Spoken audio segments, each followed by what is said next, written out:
Comenzamos hoy nuestro estudio, amigo oyente, en la primera epístola del apóstol Pedro, y debemos decir que es un libro sobresaliente. Son 2 epístolas que han sido escritas por el apóstol Pedro. Debemos decir que él también es una persona muy destacada. Vamos a decir en primer lugar algunas cosas a manera de introducción en cuanto a este hombre.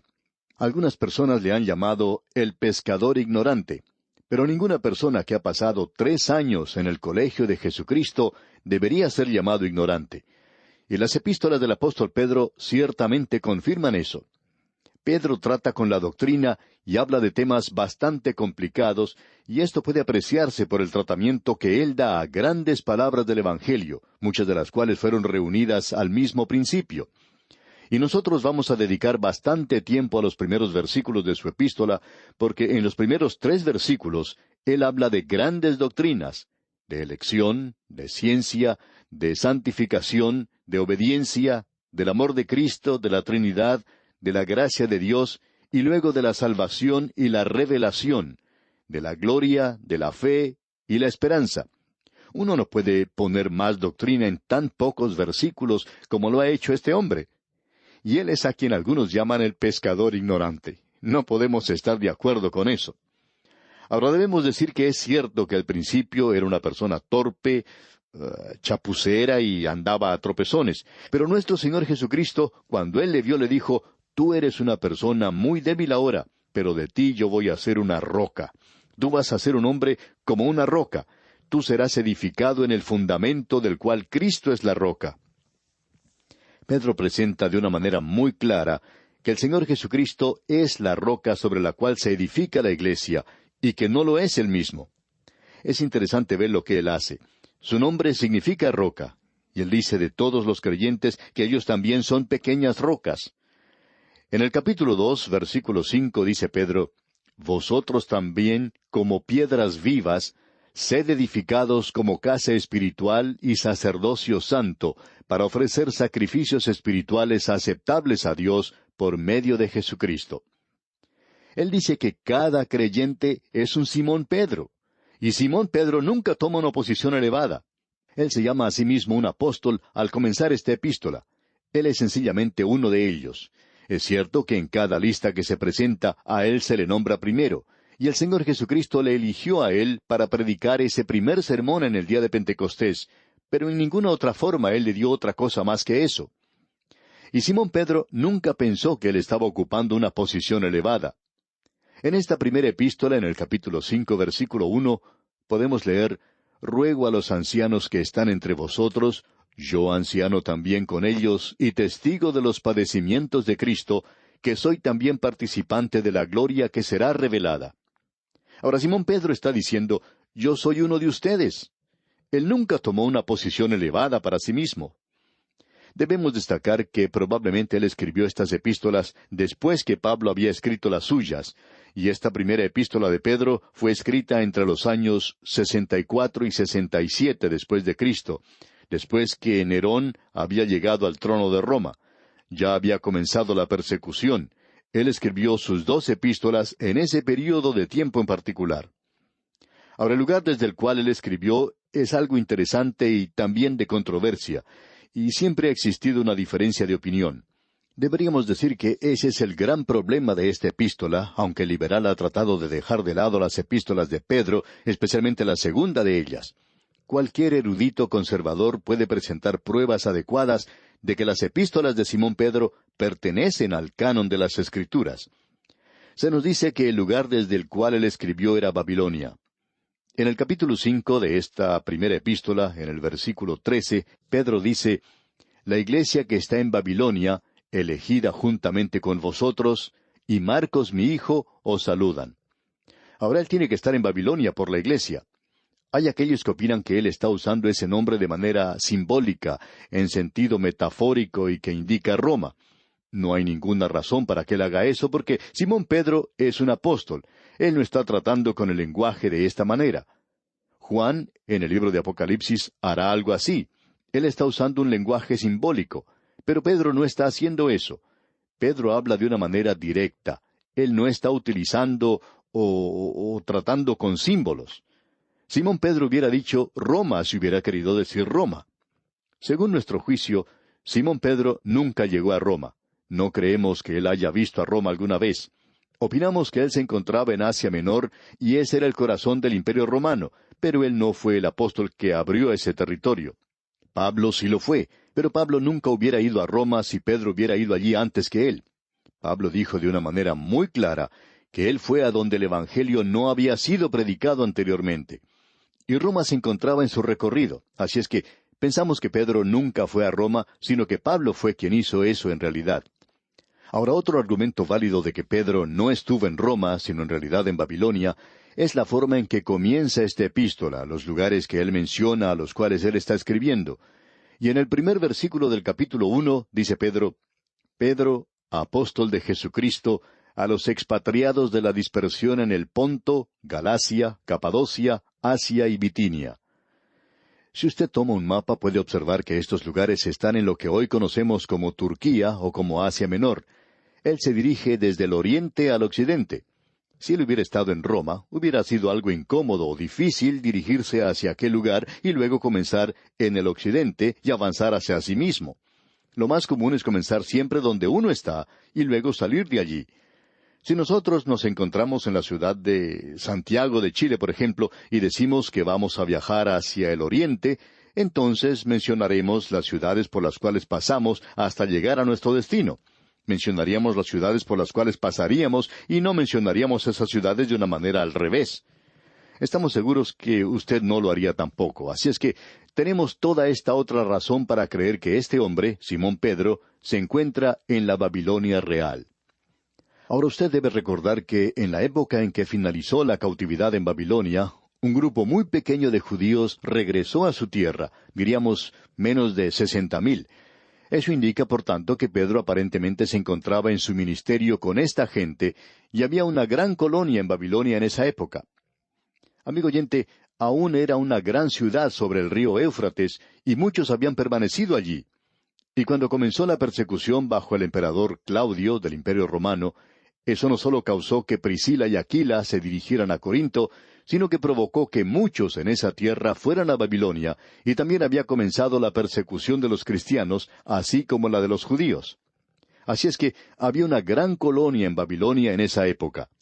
No tenemos ninguna razón por la cual debamos rechazar el hecho de que Simón Pedro era el apóstol que fue a esos que estaban esparcidos, expatriados, como él dice, de la nación de Israel. Y había algunos en Babilonia, y él fue en esa dirección, mientras que Pablo se dirigió hacia aquellos que habían tomado la dirección del occidente. Ahora hemos dedicado algo de tiempo a esto porque pensamos que es algo bastante importante.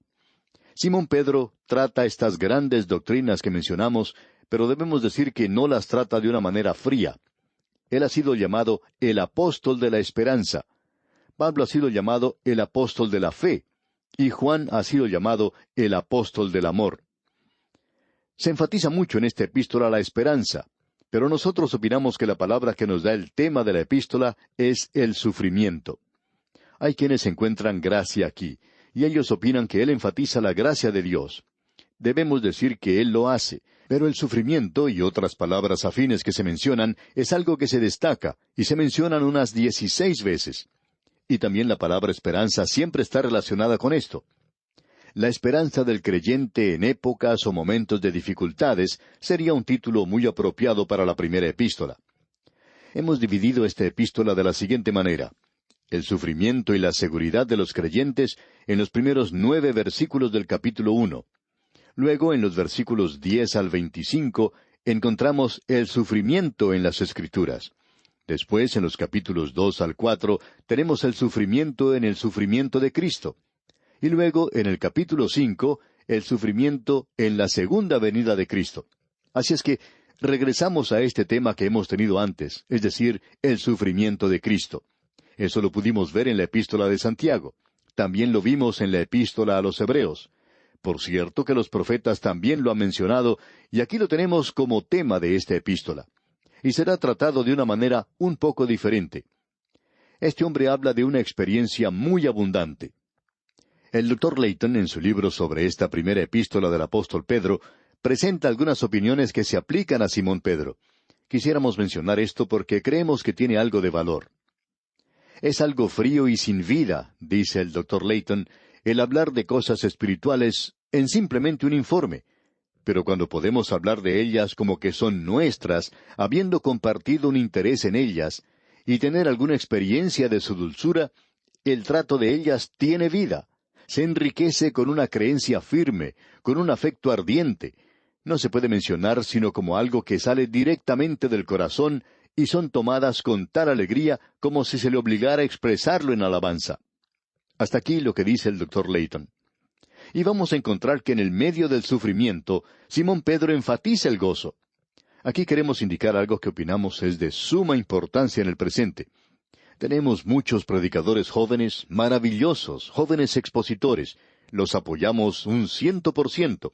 Pero a veces al escuchar a algunos de ellos, somos de la misma opinión que la expresada por el Dr. G. Campbell Morgan. Él y su esposa en cierta ocasión fueron a escuchar a un joven predicador en el cual estaban interesados. Y la esposa del Dr. Morgan simplemente no podía ocultar su elogio de este joven. Por lo general, las mujeres siempre toman el lado de un predicador joven que es elocuente, que es elegante, y especialmente cuando presenta un gran sermón.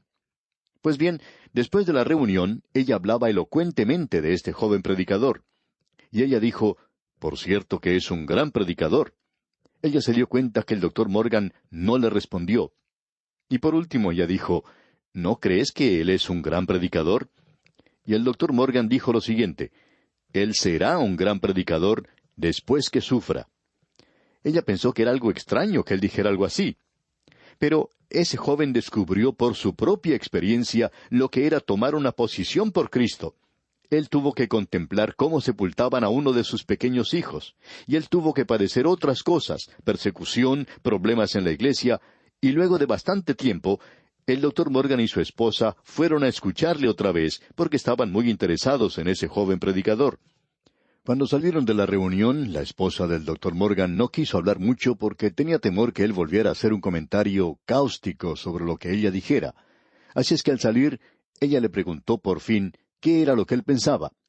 Y el Dr. Morgan respondió, él es un gran predicador. Usted puede darse cuenta, amigo oyente, que el sufrimiento fue lo que hizo la diferencia allí. Y Simón Pedro va a hablar de su experiencia. Mucha de la predicación del día de hoy es nada más que teoría. El caso es que muchos de los jóvenes solo tienen una teoría en cuanto al sufrimiento. El autor de estos estudios bíblicos, el Dr. J. Vernon McGee, decía que cuando él era un joven pastor, comenzó allá por el año 1940, afirmaba que él predicaba mucho en cuanto a mantenerse firme por el Señor y en cuanto al sufrimiento. Él acostumbraba a ir al hospital y tomar la mano de los enfermos y orar por ellos y decirles que el Señor estaba con ellos. En ese tiempo, dice él, era un predicador profesional que hablaba de lo que él no sabía que era verdad desde el punto de vista de la experiencia. Él lo creía, pero llegó el día cuando tuvo que ir él mismo al hospital, y entonces otro predicador vino a conversar y a orar con él. Y entonces el Dr. McGee le pudo decir que él había hecho lo mismo antes con otros enfermos. Y el Dr. McGee dice que le había dicho a la gente que Dios iba a estar con ellos, y entonces le dijo a ese predicador que le visitaba, usted va a salir de aquí, pero yo voy a permanecer en este hospital, y voy a descubrir si esto es nada más que una teoría, lo que yo estoy diciéndole a la gente. Voy a descubrir si esto es cierto o no.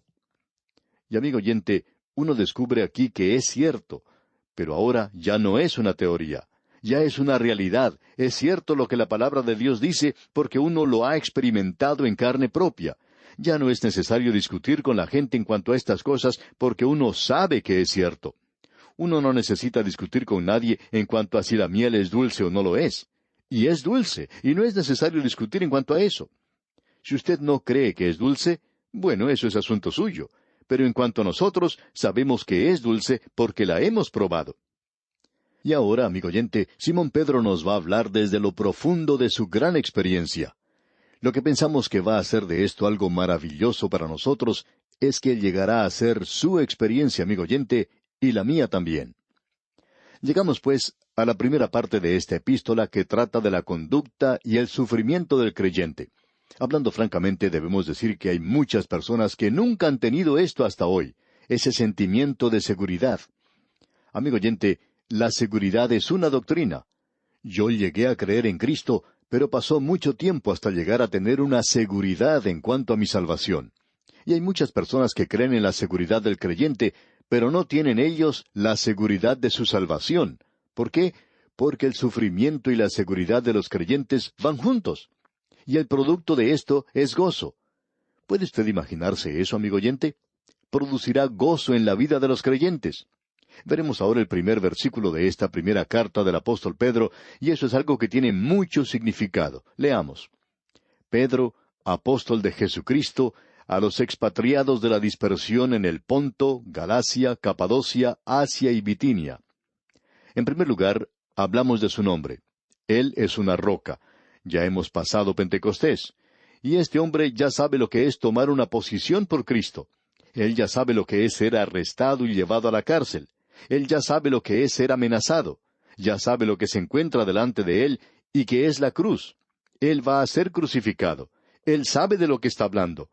No sé en cuanto a usted, amigo oyente, pero a nosotros no nos impresionan mucho los profesores en seminarios teológicos, porque en realidad ellos no tienen ninguna experiencia como pastores. Ellos no conocen en realidad los problemas que tienen que enfrentar los pastores, porque nunca han tenido esa experiencia. Ellos no saben lo que eso es, y ellos no saben qué es en realidad el sufrir.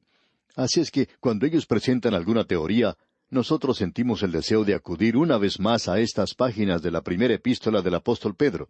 Queremos leerlas una y otra vez porque creemos en él. No creemos en estos jóvenes profesores. Sentimos mucho, amigo oyente, el ser de esta manera, pero así es como son las cosas, porque queremos saber algo. Queremos recibir una palabra de alguien que sabe de lo que está hablando y que lo ha experimentado en carne propia y que es vida y luz para ellos. Y por tanto, le ha dado a ellos una gran bendición. En eso sí estamos interesados. Ahora, Simón Pedro es un apóstol de Jesucristo. Eso es todo lo que él afirma ser. Él es sencillamente uno de ellos, aun cuando encabeza la lista, y siempre le pondremos a él como número 1, y es que le amamos. Pero estamos seguros que nunca le pondremos a él por encima de los demás apóstoles. Pablo dijo, he estado en Jerusalén y he hablado con Pedro, con Santiago y Juan. Ellos parecían ser algo. Ellos eran columnas de la iglesia allí. Pero después de todo, yo no fui por ellos. He experimentado el Evangelio de Jesucristo directamente. Y él es otro hombre que ha hablado de su propia experiencia. Él sabe de lo que está hablando.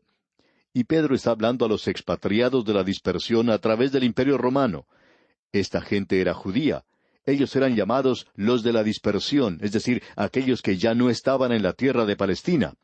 Por varias razones, ellos se encontraban esparcidos en diferentes lugares.